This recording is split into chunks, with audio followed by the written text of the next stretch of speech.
जितना पाप इस कलयुग में हो रहा है उससे तो बस एक ही संकेत मिलता है कि यदि मनुष्य खुद सुधर गया तो ठीक, वरना समय ने सुधारा तो अति पीड़ा होगी।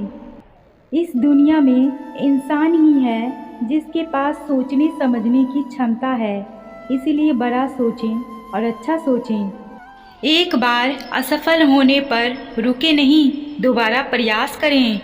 अगर प्रयास करने पर भी लक्ष्य प्राप्त ना हो तो तरीका बदलें, लक्ष्य नहीं। जब तक आप अपनी समस्याओं एवं कठिनाइयों की वजह दूसरों को मानते हैं तब तक आप अपनी समस्याओं एवं कठिनाइयों को मिटा नहीं सकते।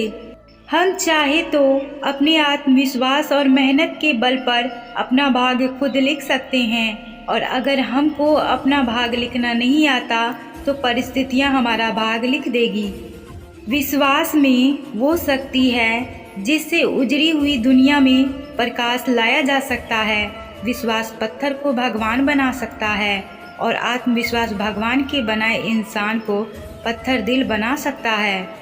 यदि स्त्री का अपमान करके स्वर्ग भी मिले तो वो नर्क है। तुम भीड़ में रहो मगर भीड़ तुम्हारे मन पर हावी नहीं होनी चाहिए। क्षमा करना मनुष्य का धर्म है, पर क्षमा बस उसे ही करे जो क्षमा के योग्य है। प्रेम कभी जबरदस्ती नहीं मिल सकता, क्योंकि प्रेम तो परम स्वतंत्रता है, जहाँ न तुम्हारा मुझ पर कोई अधिकार है और न मेरा तुम पर। भीतर जो होश को जगा लेता है वो जीते जी परमात्मा को पा लेता है। परमात्मा कभी मुझसे दूर नहीं हुआ, वो तो सदा से मेरे भीतर बैठकर भविष्य की रचना कर रहा है। मासूम हूँ मैं, पर बस उतना ही जितना ये सृष्टि है। याद रखें, बुरे समय में मनुष्य का सकारात्मक रहना उतना ही महत्वपूर्ण है जितना ईश्वर पर विश्वास। नेकी सबकी करो, मगर बदले में नेकी की आशा किसी से मत रखो, क्योंकि नेकी का सही फल आपको बस ईश्वर ही दे सकता है।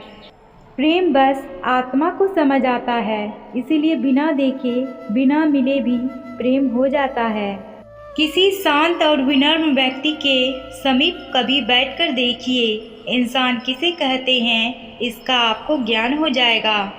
लक्ष्य हासिल की इच्छा का अनुमान इसी बात से लगा रहा है कि लक्ष्य न मिलने से जो रात रात भर बेचैनी होगी ना, हमें उस बेचैनी से भी प्यार है।